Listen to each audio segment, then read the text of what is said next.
Hello dear student, આજનો આપણો વિષય છે વિજ્ઞાન ધોરણ 8 સ્વાધ્યાયના પ્રશ્નોની ચર્ચા કરીશું. ચેપ્ટર 13 ધ્વનિ, એમાં તમે અલગ અલગ ધ્વનિ કેવી રીતે ઉત્પન્ન થાય છે એ જોયું. એ ઉપરાંત આપણા કાનની રચના જોઈ, શ્રાવ્ય અશ્રાવ્ય ધ્વનિ જોઈ કે 20 હર્ટ્ઝથી 20 કિલો હર્ટ્ઝ સુધીની જે રેન્જ છે એટલી ધ્વનિ આપણે સાંભળી શકીએ છીએ. 20 હર્ટ્ઝથી ઓછી ના સાંભળી શકાય, 20 કિલો હર્ટ્ઝથી વધારે જે ધ્વનિ છે એ આપણે સાંભળી શકતા નથી. બધી માહિતી આપણે મેળવી ગયા. ઘોંઘાટ વિશે શીખ્યા, ધ્વનિ પ્રદૂષણ વિશે, તેની અસરો વિશે પણ શીખી ગયા. આજે આપણે આ વિડીયોમાં સ્વાધ્યાયના પ્રશ્નોની ચર્ચા કરીશું. તો તમે નોટબુકમાં રફ નોટમાં લખો તો પણ વાંધો નહીં, ફેરમાં લખો તો પણ વાંધો નથી. તો નોટબુકમાં તમે લખજો અને તૈયારી કરજો. હવે શરૂઆત કરીએ આપણે. પ્રશ્ન 1, એમાં વિકલ્પો છે, સાચો ઉત્તર પસંદ કરો. પ્રશ્ન 1 અને 2, બરાબર.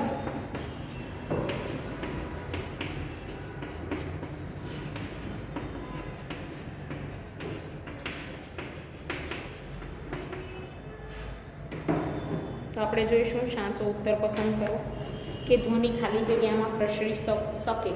વિકલ્પો આપ્યા છે: માત્ર વાયુઓ, માત્ર ઘન પદાર્થો, માત્ર પ્રવાહીઓ, ઘન પ્રવાહી અને વાયુ. તો તમે વિડીયોમાં જોયું હતું કે જે ધ્વનિ છે એ ઘન માધ્યમ, પ્રવાહી માધ્યમ કે વાયુ માધ્યમ, ત્રણેય માધ્યમમાંથી પ્રસરણ પામી શકે છે. ખાલી શૂન્ય અવકાશ હોય તો જ એ પ્રસરણ પામી શકતું નથી. તો અહીંયા આપણે લખીશું ઓપ્શન ડી, ઘન પ્રવાહી અને વાયુઓ.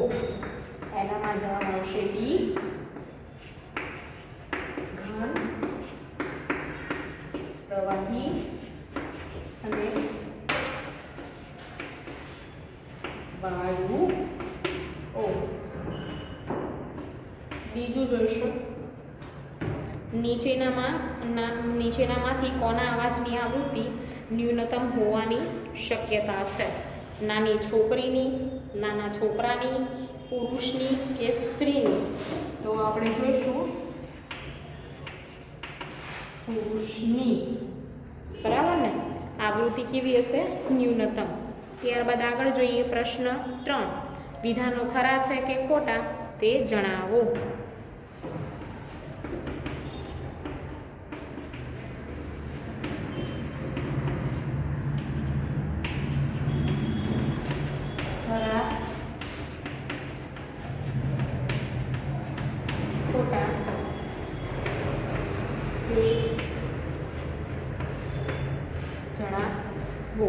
ખરા હોય તો ટી લખવાનું છે, ખોટા હોય તો એફ લખવાનું રહેશે. પહેલું છે, ધ્વનિ શૂન્ય અવકાશમાં પ્રસરી શકતો નથી.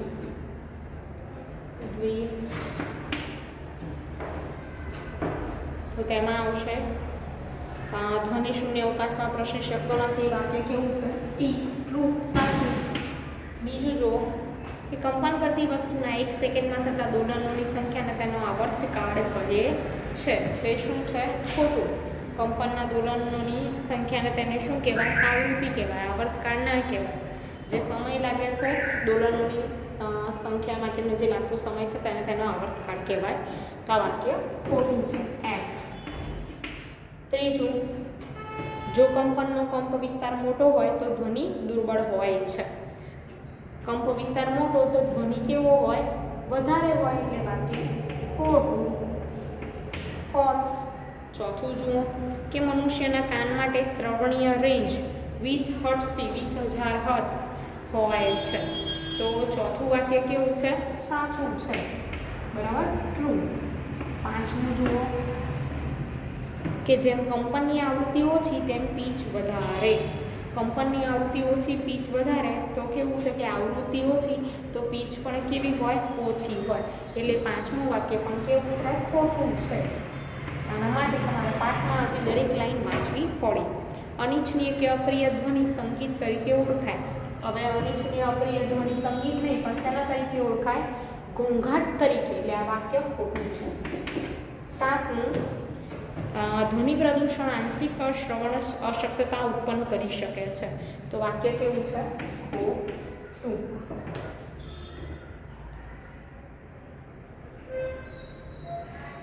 સોરી, વાક્ય કેવું છે? સાચું. આ આપણા કાનમાં બહેરાશ આવી શકે છે, આંશિક અશક્તતા ઉત્પન્ન કરી શકે છે, એટલે વાક્ય સાચું છે. હવે જોઈશું પ્રશ્ન 4, ખાલી જગ્યા પૂરો. તમારે વાક્ય લખી પછી જવાબ લખવાના છે.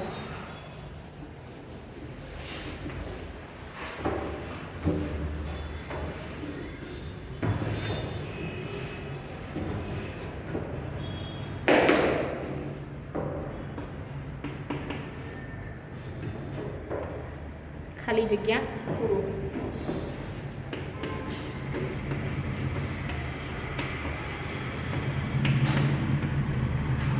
પહેલી ખાલી જગ્યા જુઓ. એક દોલન પૂરું કરવા વસ્તુને લાગતા સમયને ખાલી જગ્યા કહે છે. હમણાં જ વાત કરી કે વસ્તુને લાગતા જે સમય હોય એને શું કહેવાય? આવર્તકાળ કહેવાય. તો પહેલામાં જવાબ આવશે આવર્તકાળ. તમારા વાક્ય લખવા, ડાયરેક્ટ જવાબ લખવો નહીં. જવાબ લખવા માટે તમે બ્લેક પેનનો ઉપયોગ કરી શકો છો. ધ્વનિની પ્રબળતા વસ્તુના કંપનના ખાલી જગ્યા વડે નક્કી થાય છે. ધ્વનિની પ્રબળતા શેના આધારે નક્કી થાય? તો કંપ વિસ્તારને આધારે. શું આવશે જવાબ? કંપ વિસ્તાર. ત્રીજું જોઈએ આવૃત્તિનો એકમ. તો આગળ શીખી ગયા છે આવૃત્તિનો એકમ હર્ટ્ઝ છે, HZ.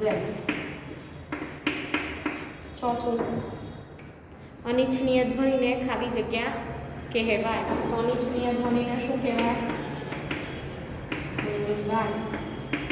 પાંચમું વસ્તુના કંપનની ખાલી જગ્યા વડે ધ્વનિનું તીણાપણું નક્કી થાય. ધ્વનિનું તીણાપણું શેના આધારે નક્કી થાય છે? આવૃત્તિના આધારે. બરાબર. આ હતી ખાલી જગ્યા. પ્રશ્ન 5 જોઈએ આપણે.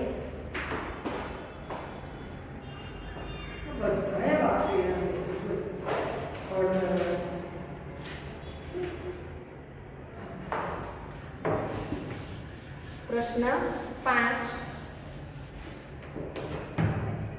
દાખલો છે. જુઓ કે એક લોલક 4 સેકન્ડમાં 40 વાર દોલન કરે છે. તેનો આવર્તકાળ અને આવૃત્તિ શોધો. આપણે શું શોધવાનું છે? આવર્તકાળ અને આવૃત્તિ.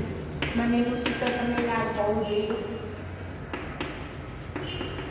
તો દોલનો માટે લાગતો સમય આવર્તકાળ અને દોલનોની સંખ્યા એને કહેવાય આવૃત્તિ. હવે આવર્તકાળ બરાબર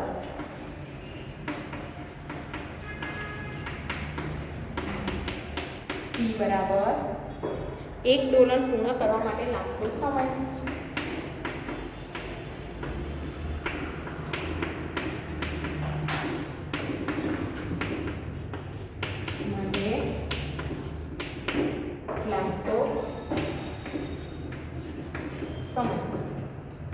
હવે દોલનોની સંખ્યા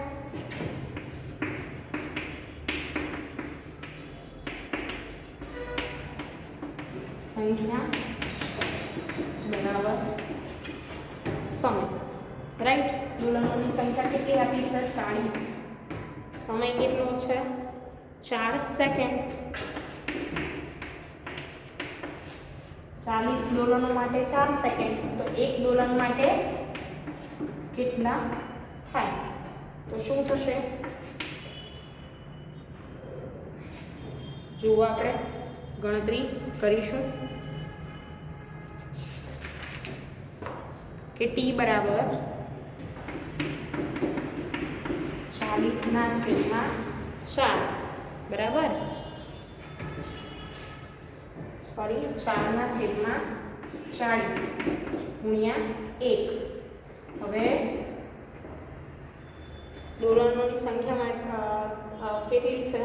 40. સમય આવર્તકાળ માટે સમય અને છેદમાં દોલનોની સંખ્યા. તો 10×40. તો 1/10 એટલે 0.1 સેકન્ડ. શું આવશે? 0.1 સેકન્ડ. બરાબર ને? આવર્તકાળ શોધવા માટે ઉપર તમારે સમય લેવાનો, છેદમાં દોલનોની સંખ્યા લેવાની રહેશે. હવે આગળ જોઈશું આવૃત્તિ. દાખલો કન્ટિન્યુ છે એટલે નીચે ગણજો.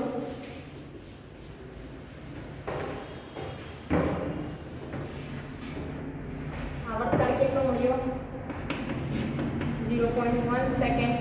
આવૃત્તિ હજુ શોધીએ છીએ. આવૃત્તિ બરાબર 1 સેકન્ડમાં થતા દોલનોની સંખ્યા.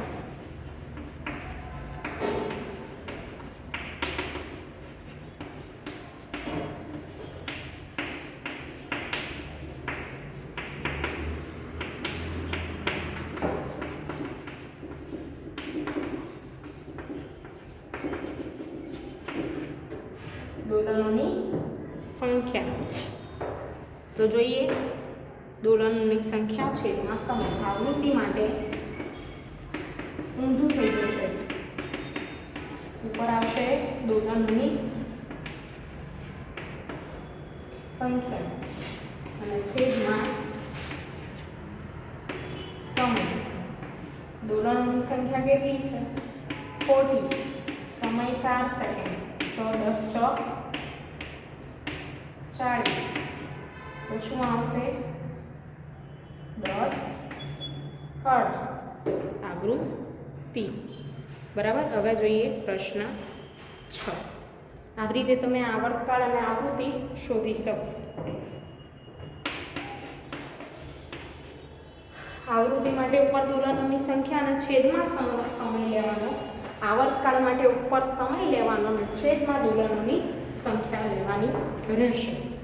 આગળ જોઈએ પ્રશ્ન નંબર 6.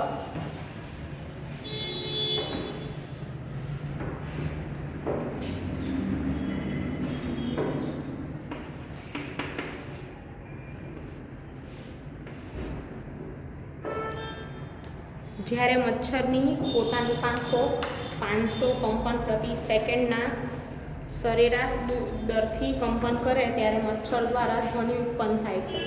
તો કંપનનો આવર્તકાળ કેટલો હોય? હવે મચ્છરની પાંખોની આવૃત્તિ કેટલી આપી છે? 500 કંપન પ્રતિ સેકન્ડ, એટલે કે 500 હર્ટ્ઝ. આપણે લખીએ મચ્છરની પાંખોની આવૃત્તિ. અહીં મચ્છરની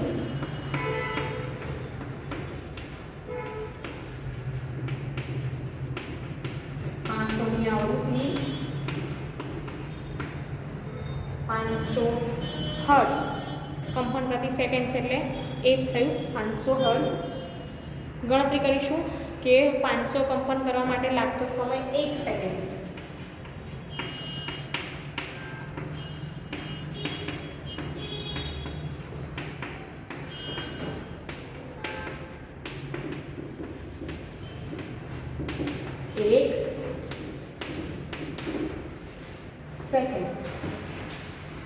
માટે એક કંપન કરવા લાગતો સમય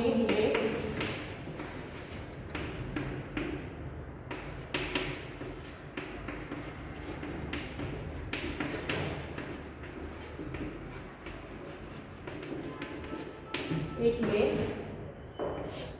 કે આવર્તકાળ. હવે આવર્તકાળ T શોધવાનું છે.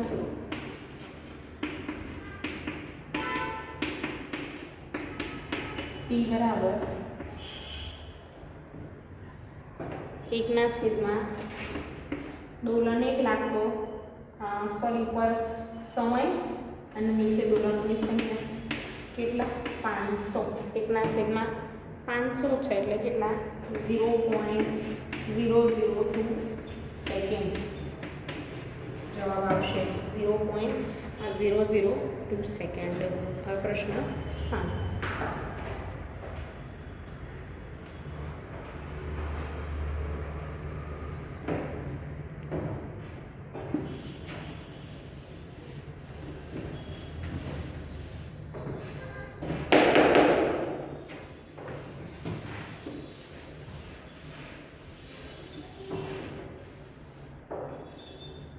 નીચેના વાદ્યોમાં ધ્વનિ ઉત્પન્ન કરવા જે ભાગ કંપિત થાય છે તેને ઓળખો. પ્રશ્ન 7. વાદ્ય કંપિત ભાગ.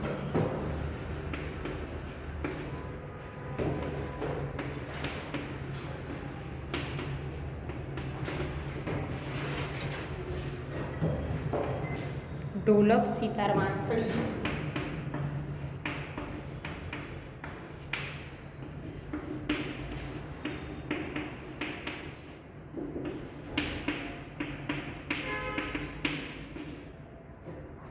હવે ઢોલકમાં આપણે જોઈશું કે ઢોલકમાં વગાડીએ તો ઉપર શું આવે? ખેંચાયેલી ત્વચા, જેને મેમ્બ્રેન પણ કહેવાય.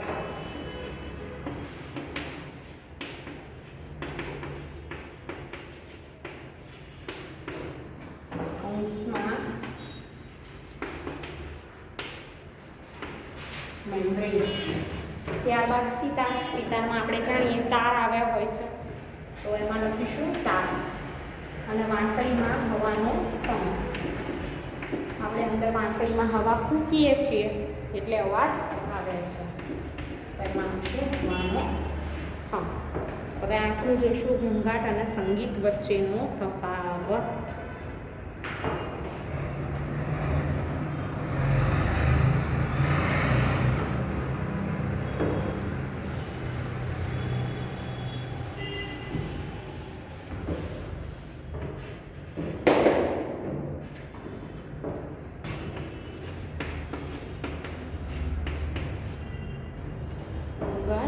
સંગીત તફાવત લખવો હોય જ્યારે તમારે, ત્યારે હંમેશા બે ભાગ પાડી દેવાના અને એનું જે તફાવત છે, જુદાપણું છે, દર્શાવવાનું છે, સમાનતાની.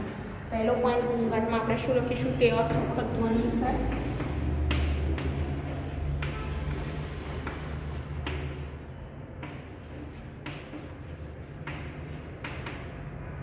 આ સાઈડ તે કર્ણપ્રિય ધ્વનિ છે. કર્ણપ્રિય એટલે કેવું? કાનને ગમે એવું.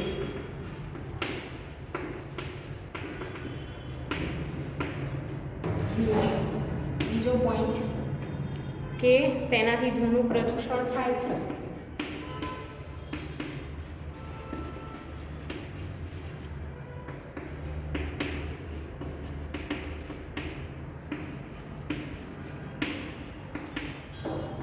બીજો પોઈન્ટ જોઈશું આ સાઈડ, તેનાથી ધ્વનિ પ્રદૂષણ થતું નથી.